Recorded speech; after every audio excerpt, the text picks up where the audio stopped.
Et bonjour tout le monde, j'espère que vous allez bien. Je m'en viens vers vous pour vous faire une vidéo sur la pleine lune du 30 décembre 2020 là, qui arrive. C'était pas prévu, mais il y a eu le petit bouton poussoir là qui m'a dit: parce que je voulais faire celle de janvier qui vont venir un petit peu après. Donc, je vais me laisser guider, hein, comme d'habitude. Allez, l'oracle de la triade pour l'énergie générale de cette pleine lune qui arrive. Donc, on est le 26 aujourd'hui, qui arrive le 30. Donc, le 26, ça veut dire que les énergies vont commencer d'ici aujourd'hui, demain, à nous faire travailler. Donc, pleine lune, c'est la récolte en général des vœux que vous êtes susceptibles d'avoir fait à la nouvelle lune. Non, la triade ne veut pas travailler avec nous aujourd'hui. Soit. L'oracle des miroirs, les énergies de la pleine lune du 30. S'il vous plaît. Cadeau retour. Alors, on nous parle peut-être du retour d'une personne pour certains, et c'est une nouvelle fort attrayante, visiblement. Ou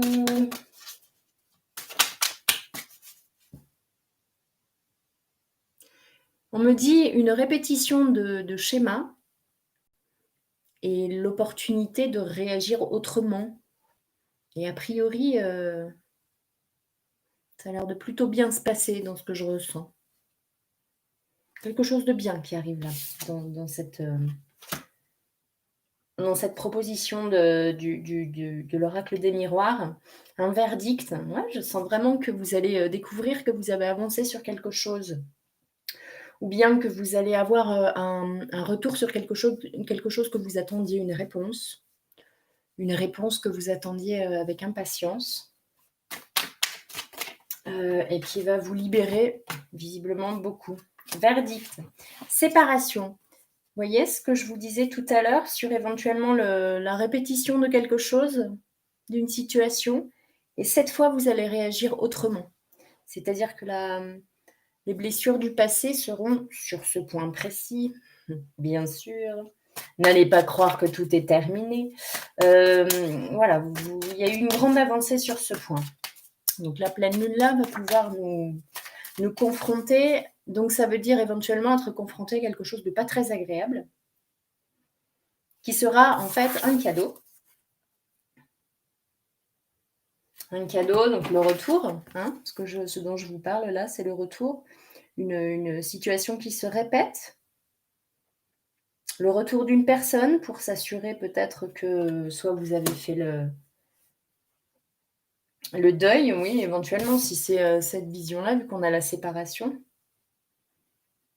Une situation qui se représente, une situation a priori désagréable qui se représente. Et le verdict, c'est non, moi je ne veux plus de ça. Donc le verdict, c'est la séparation. Est-ce qu'on a autre chose pour cette histoire particulière? Bouclier. Bouclier. Donc je ressens que ça y est, oui, vous arrivez à vous faire passer devant et à cesser de vous faire grignoter par l'extérieur. Examen. Donc une victoire. Une victoire sur ce test que l'on vous envoie. Donc, ne criez pas. Non, c'est bon pour celui-là. Ne criez pas. Vous savez, des fois, quand quelque chose revient, on se dit non, j'ai cru que j'avais avancé là-dessus. Et en fait, pas du tout. Eh bien, si. La carte 12. L'intériorité, je vois. Prendre de la hauteur et rester centré en son cœur. La solitude peut-être aussi, mais une solitude choisie et bienveillante. Enfin, pas bienveillante, mais choisie et bienvenue. Peut-être que... Bon, voilà, après cette période un peu... On a vu beaucoup de personnes, en général. Ça fait peut-être du bien de se retrouver dans son silence et dans son... dans son cœur, dans sa crypte personnelle. Ah. Avec cette carte, je vois vraiment l'opportunité soit de prendre l'échelle et de s'élever, soit de prendre la porte, je vois 2 choses. Soit on décide de prendre cette porte qu'on connaît très bien, on voit qu'elle est vieille et qu'elle a bien servi. Ça va avec le retour même, on dirait, avec les buissons devant. Vous voyez, beaucoup de temps à passer. Soit on y retourne, soit on monte. Et monter, ça veut dire peut-être aussi y retourner, mais avec un autre point de vue, un autre état d'esprit. Dans les 2, on nous parle de s'élever. On va avoir une opportunité de s'élever. On a toujours le choix de ne pas s'élever, de prendre cette porte et de faire comme avant, hein. Vous avez absolument le choix, personne ne vous oblige à prendre l'échelle ou à monter, dans le clocher. Dans le clocher, il y a des hiboux parfois. La rencontre avec la magie. Personne ne vous y oblige, pourtant quoi? Si on emprunte ce chemin-là, si on accepte de s'élever, qu'est-ce qui se passe? Qu'est-ce qu'on va trouver là-haut?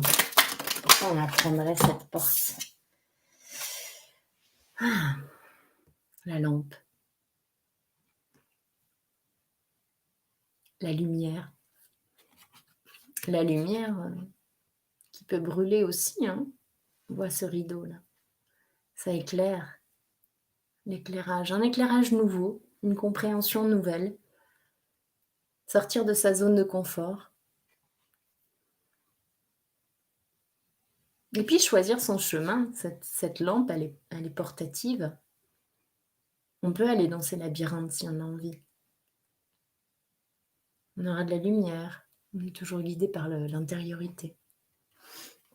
Bon. Nice and easy. Oh. Ça se fera pas sans... Je vois cette carte-là.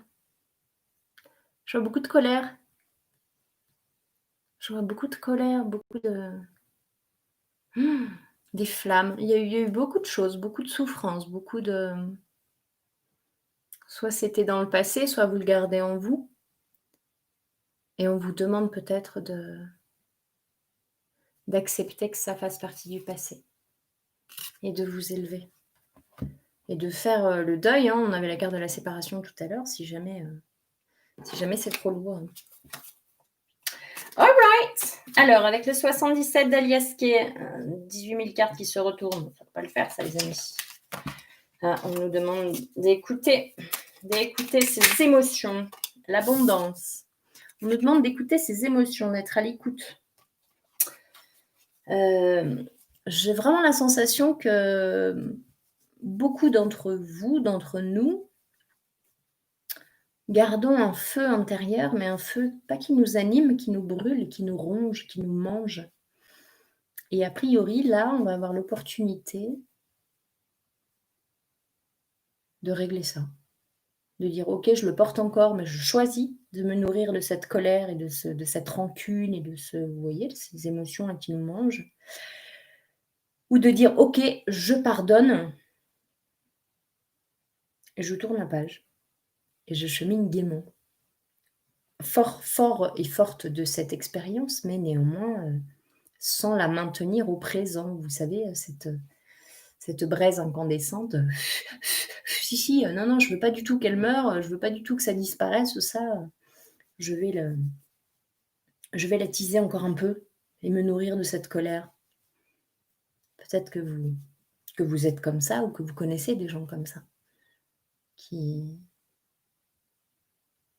peut-être la peur du vide ou la peur de disparaître si tout va bien. Et se nourrir de ça. Et dresser encore des barricades et des barricades. Sans plus trop savoir de quoi on se protège. Bien! Alors, avec le 77, quelle est l'invitation? Quelle histoire est-ce que tu nous racontes, toi? Moi, j'adore les histoires. Ouh, compliqué. Compliqué avec un homme. Des doutes. On tourne en rond, on est enfermé. L'enfermement qui retombe. Alors, pour certains, c'est très compliqué. Il y a une quête intérieure urgente à mener. Alors, quel est le thème de cette quête? Le don de soi. Non, le don. Le donner-recevoir, hein, cet équilibre-là. Accepter de prendre du plaisir, je vous dis comme ça me vient.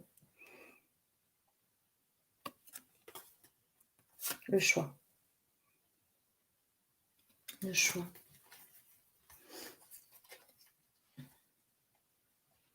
Donc on a le choix de recevoir. On a le choix d'apprendre à recevoir. On a le choix de se dire qu'on mérite une libération et une élévation et la paix.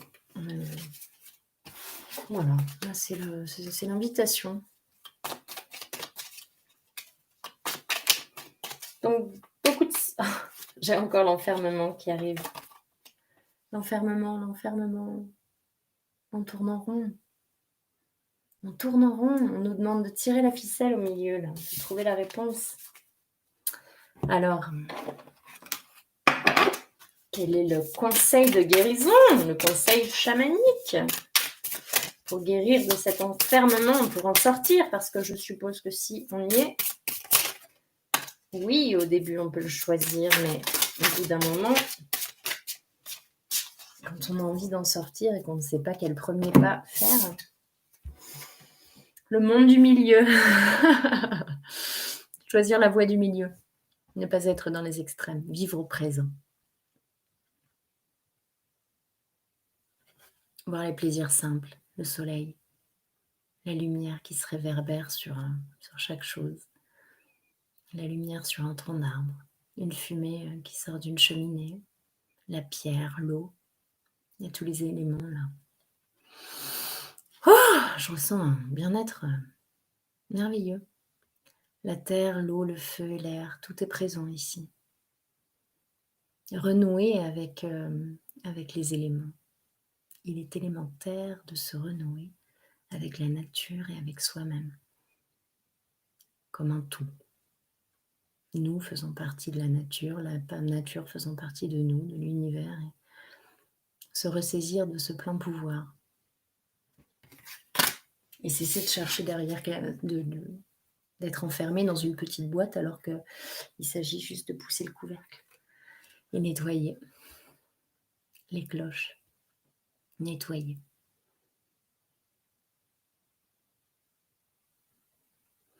J'ai une image d'un... écoutez, je vais vous dire comme ça me vient. Comme un sein, les femmes qui se sont fait refaire les seins. Et au bout de beaucoup d'années, il y a une espèce de tartre qui s'est construit et qui a poussé en dessous. Une matière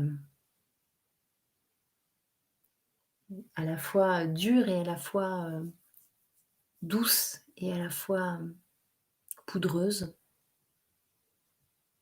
Et il faut gratter tout ça, il faut curer. On me dit qu'il faut curer. Alors c'est difficile parce que ça se réduit facilement en miettes, en petites particules. Mais patiemment, avec l'air, l'eau, le feu s'il le faut, et la terre, laver chaque partie, chaque recoin du labyrinthe qu'on avait tout à l'heure. Nettoyer. Au point qu'on n'aura plus de rancune et plus de honte ou de culpabilité, ou toutes ces choses qui nous rongent, et qu'on arrivera à voir la lumière du présent. Perfect.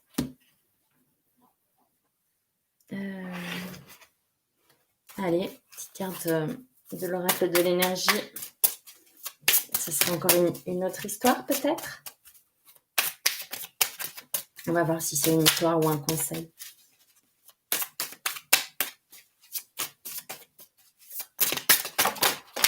Oups! Allez, je prends tous ces deux-là. Déesse de la lune, qu'on avait déjà eu. Déesse de la lune. Ressentir sa lumière. Je vois de l'eau aussi. Je ressens beaucoup l'élément eau. Peut-être boire beaucoup ou visualiser des douches de lumière ou d'eau. Enfin, c'est pareil. Sous la douche, c'est très agréable de faire ça. De prendre une douche en visualisant une douche énergétique qui nous nettoie de tout ce dont on n'a plus besoin. Tout ce qui fait partie du passé ou tout ce qui appartient aux autres. Et ça me fait penser à ça. Et puis comme on parle de la pleine lune, ça nous rappelle que nous sommes des dieux et des déesses, avec un plein pouvoir de création, un plein potentiel de luminosité, de lumière.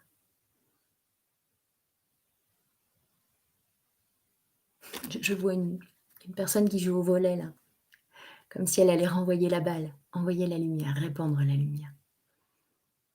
Toujours ce même choix. Qu'est-ce qu'on fait? Est-ce qu'on tourne en rond sur soi-même pour suivre la victimisation et le calimérisme, ou se tourner vers l'extérieur en partant de l'intérieur et voir beaucoup plus grand et plus lumineux et plus puissant aussi, tellement plus puissant. Et la deuxième, l'homme qui tient un cœur. Et oui, l'amour appelle l'amour.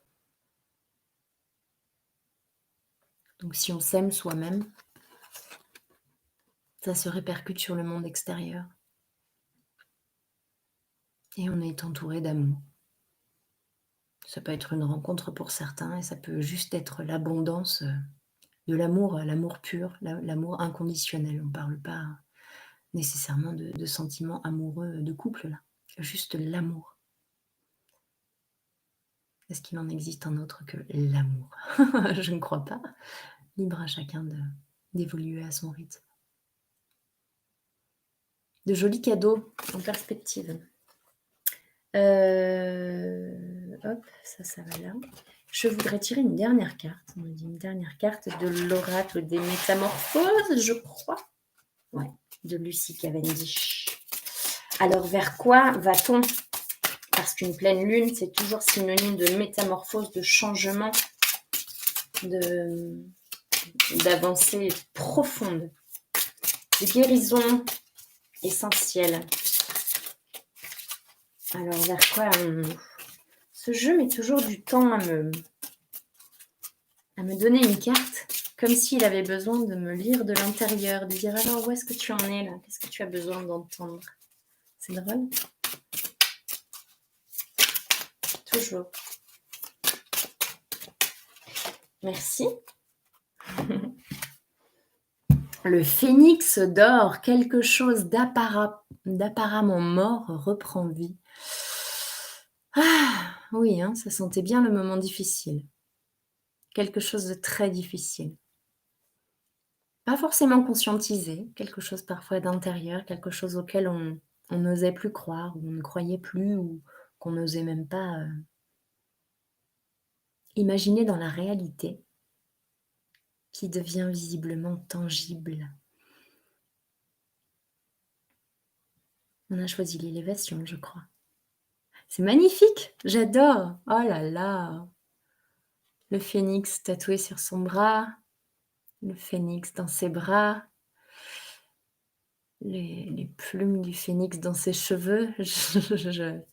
Je me sens me transformer tout en tenant la carte. Grosse transformation, grosse transformation. Ça ne sera pas de tout repos, hein. Il y a des gros chamboulements, hein. Je l'ai vu dans le dos de deck d'Algariel, avec le train en feu. J'ai vu un train en feu, j'ai vu des choses assez compliquées. Donc peut-être du feu, des flammes, des cris et des heurts, mais on nous rappelle que c'est un cadeau pour renaître. Voilà, voilà, chères belles âmes, je vous souhaite le meilleur et je m'en reviens vers vous rapidement pour les énergies de janvier 2021. On arrive. Prenez soin de vous, belle journée et des gros, gros, gros bisous.